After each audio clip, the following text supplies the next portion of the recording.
Assalamualaikum warahmatullahi wabarakatuh. Saya Sylvia Putri Ningtyas dari kelas TMT3E akan menjelaskan materi filsafat pendidikan matematika, yakni mengenai kalkulus dan kombinatorika.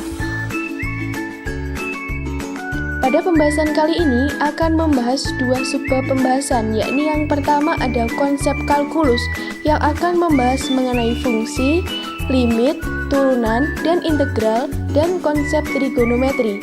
Dan yang kedua membahas konsep kombinatorika. Yang pertama konsep kalkulus. Konsep kalkulus yang pertama ada fungsi. Sebagai istilah matematika, kata fungsi pertama kali digunakan oleh Gottfried Leibniz pada tahun 1673. Namun, untuk menunjukkan nilai kemiringan kurva pada titik tertentu. Fungsi yang demikian kini dikenal sebagai fungsi turunan.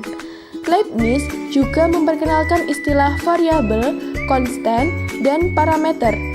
Tahun 1718, Johann Bernoulli memperkenalkan fungsi sebagai sebarang ekspresi yang menggunakan variabel dan beberapa konstanta. Demikian juga yang dianut oleh Euler. Jadi, ekspresi semisal x kuadrat plus 2x plus 1 juga disebut fungsi. Clairaut dan Euler kemudian memperkenalkan lambang fx. Konsep kalkulus yang kedua ada limit, turunan, dan integral. Masalah yang berkaitan dengan kalkulus adalah metode exhaustion atau metode melelahkan.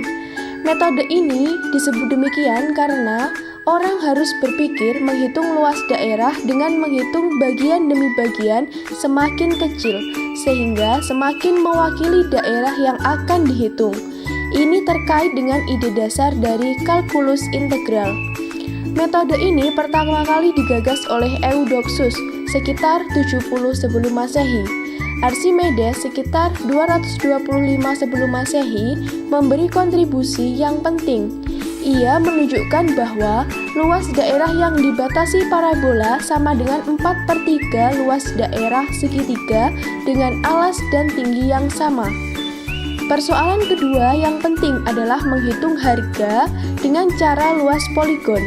Masalah integral lain yang dikerjakan Archimedes yaitu menghitung luas permukaan dan volume bola, kerucut, paraboloida, dan hiperboloida. Fermat pada tahun 1601 sampai 1665 menyelidiki tentang maksima dan minima dengan menganggap hal itu terjadi bila kemiringan terhadap kurva sejajar dengan sumbu mendatar. Ini tentu saja bagian dari studi diferensial atau turunan.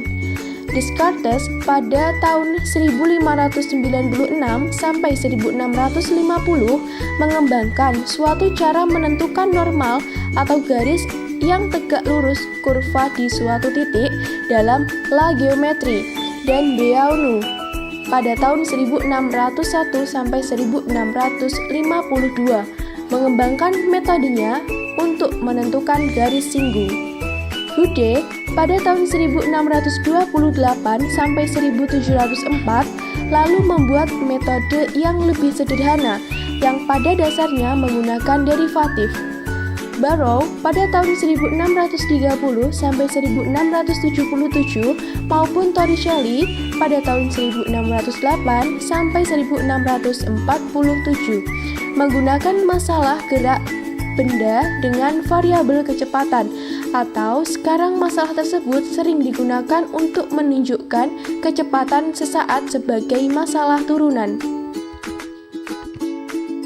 Newton pada tahun 1642 sampai 1727 menulis tentang teori fluxion pada Oktober 1666.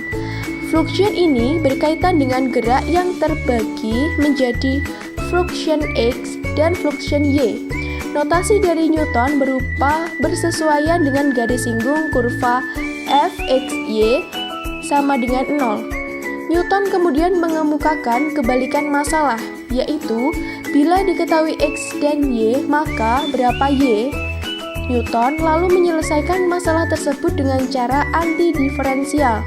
Dalam pekerjaan ini terdapat pernyataan tentang teorema fundamental kalkulus.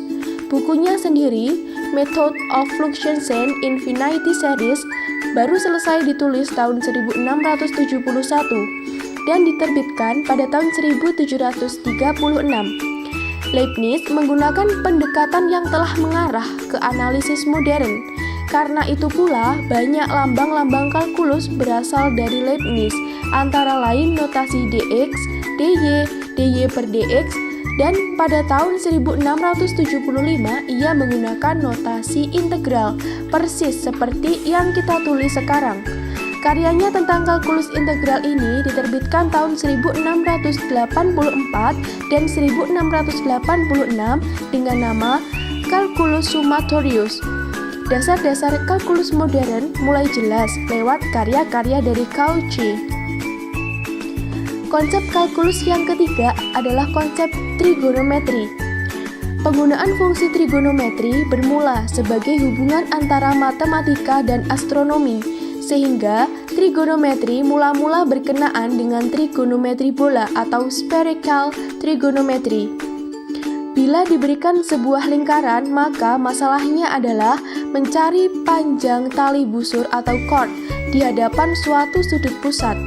Untuk lingkaran satuan, yakni yang berjari-jari satu, maka panjang tali busur tersebut dengan sudut X diukur dengan 2. Pemakaian setengah tali busur half chord dalam notasi modern berarti menunjukkan nilai sinus dimulai di India. Dalam karya Aryabhata I sekitar tahun 500 Masehi terdapat tabel setengah tali busur dengan menggunakan nama Ja. Tabel yang serupa juga dihasilkan Brahmagupta pada tahun 628 dan Bhaskara II pada tahun 1150. Di dalam bukunya yang berjudul On the Motion of the Stars, Al-Battani atau Al-Battanius adalah orang pertama yang menyusun tabel dan memperkenalkan fungsi chord. Abu al-Wafa dikenal sebagai yang pertama kali menggunakan fungsi tan dan menyusun tabel tan dan sin dengan interval 15 menit. Pendefinisian modern dimulai dari karya Dirichlet pada tahun 1837 dan Lobachevsky pada tahun 1838 yang secara independen mendefinisikan istilah fungsi sebagai relasi di mana elemen pertama menentukan dengan tunggal elemen kedua. Namun, Lobachevsky masih dibatasi pada fungsi yang kontinu.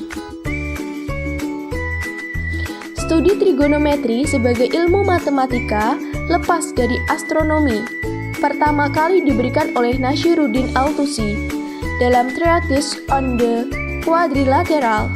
Bahkan dalam buku ini ia untuk pertama kali memperlihatkan keenam fungsi trigonometri lewat sebuah segitiga siku-siku, hanya masih dalam trigonometri sferis. Menurut O'Connor dan Robertson, Al-Tusi yang pertama memperkenalkan aturan sinus, yakni di bidang datar. Konsep tan dan cot sendiri lahir dengan jalur yang berbeda dengan sin dan cos. Konsep tan dan cot pada mulanya tidak berhubungan langsung dengan sudut, tetapi berasal dari perhitungan tinggi menggunakan panjang bayangan matahari atau studi gnomonik.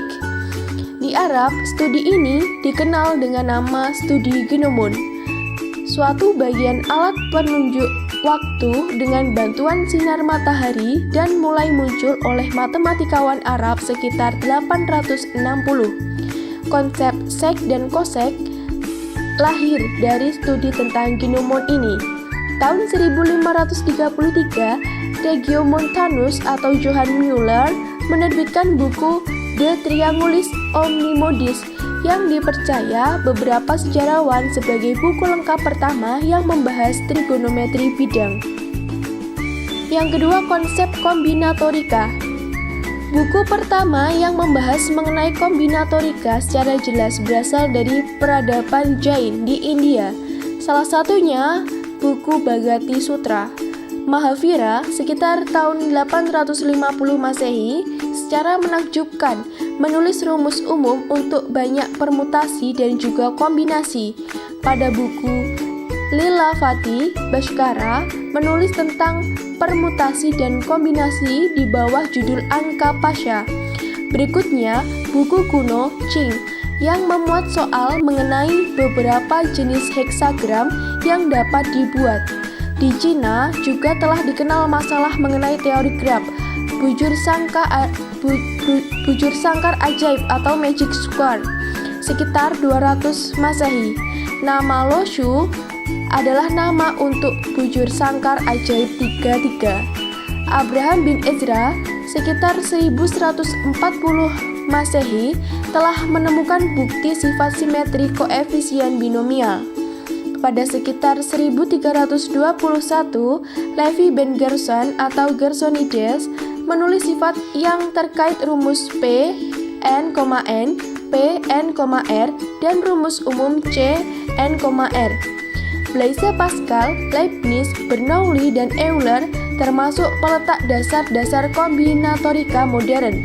Jacob Bernoulli menulis Ars Conjectandi sekitar 1713 dan dapat dianggap sebagai buku pertama yang ditulis tentang kombinatorika. Pada abad ke-18, Euler mengembangkan masalah-masalah yang terkait kombinatorika. Ia antara lain mengembangkan untuk pertama kali teori graf saat memecahkan masalah 7 jembatan Königsberg yang menjadi embrio ilmu baru topologi. Terima kasih, demikianlah materi yang dapat saya sampaikan. Atas kurang lebihnya, mohon maaf. Wassalamualaikum warahmatullahi wabarakatuh. Semoga bermanfaat.